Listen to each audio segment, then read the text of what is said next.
So hey guys, welcome back to another video here at Circuit Digest. Today we have a very interesting project as you can see. So we have a uninterrupted power supply or a UPS for our Raspberry Pi over here.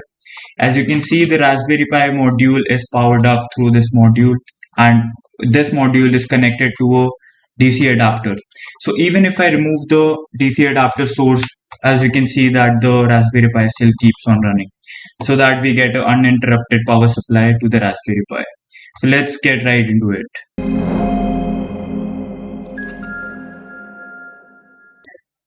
So before starting the explanation, we would like to mention our sponsors PCBWay.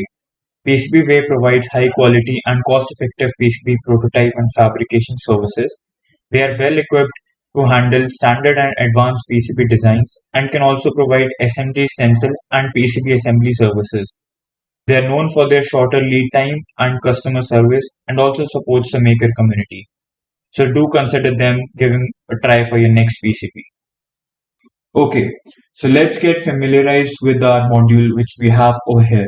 This module is basically divided into two stages. One is the battery charger circuit, which is over here, which is there to charge a lithium ion cell that we have over here, and the other is the switching boost regulator, which you can see over here. I'll just zoom in so that you guys can see a little clearly. Yeah. So this module over here is the first stage wherein we connect the DC 5-volt adapter and through which our lithium ion battery, which is of 3.7 volts, gets charged. So this module IC is TP4056, which is a very great IC for charging nickel cadmium or lithium cells. So it has got multiple features such as overcharging protection. Then it also has features of over discharging protection, so that our battery does not get damaged. Now, as you can see clearly, there are these two LEDs which glow and tells us the state of the battery. There's a red LED and there's a blue LED. So both the LEDs have different functions. Whenever the red LED is glowing, we get to know that the battery is currently charging, whereas the blue LED indicates that the battery is fully charged and now we can remove a DC adapter from here. So I'll just show you, I'll plug in the adapter and I'll show you what LED indications we get. So when we connected, as you can see that we have a red LED glowing. So that means this battery is currently getting charged. This cell is currently getting charged.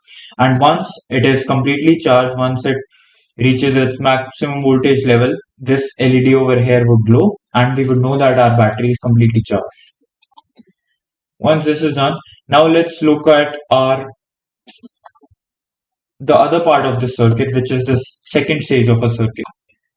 So this stage basically includes the switching boost regulator, wherein this IC, which is MIC2253, plays a very major role.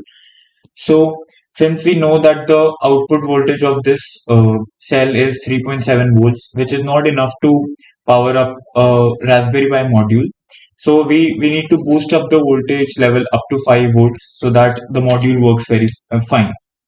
So this MIC2253 is a PWM DC to DC boost voltage regulator, which also has multiple features of over voltage protection and a soft smart feature.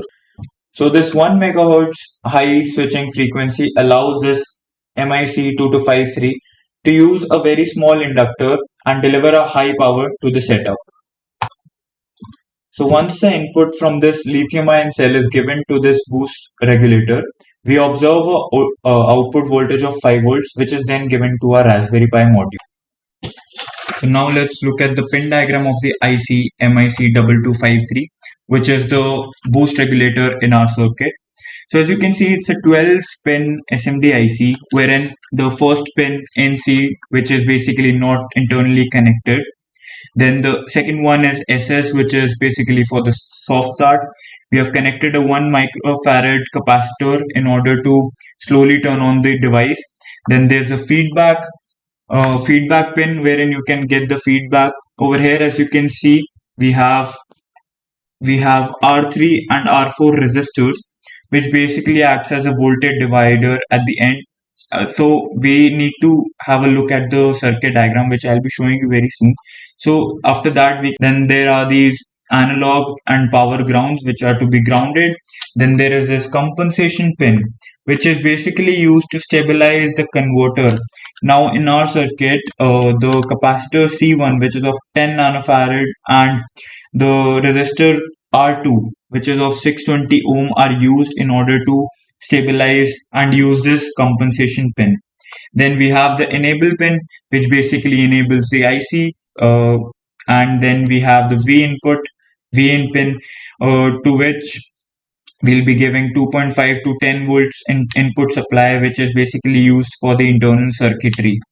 Then we have OVP pin, which is basically the over voltage protection pin, and the switch node SW pin, which is a switch node, which is basically to internally power the bipolar collector. So once we are clear with the pin diagram of the IC MIC2253, now let's look at the circuit diagram of this whole module. So as we have already seen and talked about the battery charger circuit, which is over here, which is then connected to the boosting circuit from here.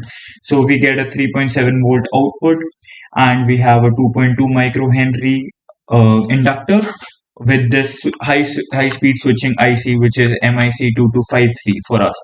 So we have already discussed, like, as in what all capacitor and resistors are to be connected and what is the purpose of those. So basically how a boost regulator works is that it generates a very high switching speed and gives it to the inductor, and whenever the inductor magnetic field collapses, it generates a very high output voltage, which is then passed on through the Schottky diode D1 that we have over here, and it goes to the capacitor C4, which gets charged, and from where the output is taken. So this Schottky diode also is used to prevent any back current to the circuit. Now, as I was telling you, as I was mentioning you about the feedback pin that we have over here, this is the voltage divider circuit that basically reduces the voltage to a 1.254 volts, which is basically needed for the feedback pin over here. And this C3 capacitor is basically used to smoothen out that voltage. And one more thing, that these analog ground and power ground pins, although they are connected into the circuit, but while generating the circuit board for these, you need to make two different polygons and separate these two grounds. So if you also want to get your PCBs made, you can go over to PCBwave.com. You can create your own account and log in, and you can get an instant quote of your PCB order. So you can enter the dimensions over here and the quantity. I'll mention the dimensions, and you can also enter the quantity, how much pieces you want. I'll enter 5 over here, and the layer should be 2. So let's click on quote now. It will redirect us to another page wherein it will ask for some more details about the PCB specifications, as in the layers, the dimensions, FR4, TG, thickness of the board. There are also these features wherein you can get custom color for your board. There are green, red, yellow, blue, and on the right, as you see, like, you can also get the final quotation on how much it will cost. So you can set, given your address, you can set the country, you can tell the shipping agency like DHL or FedEx, and then you can click save to cart. It will again redirect you to another page wherein you would be asked to submit or upload your Gerber files. So the Gerber files for this PCB is given in the link which is in the description of this video.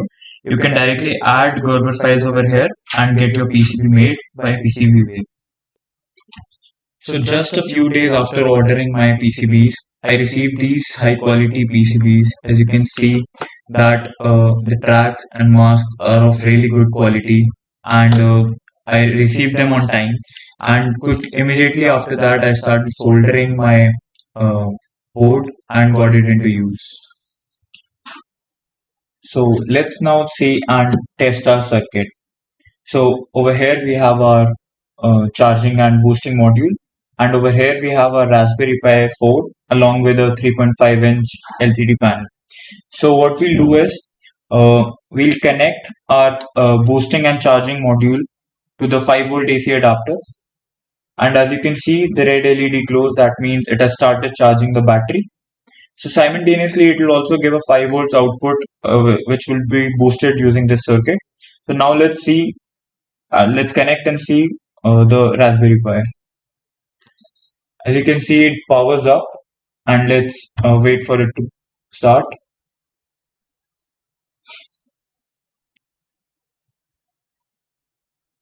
So over here, as we can see, our Raspberry Pi module has started.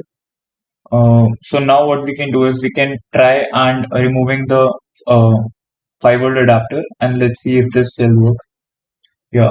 So as you can see that our Raspberry Pi did not shut down, and this battery source is the main power source which is powering up this Raspberry Pi.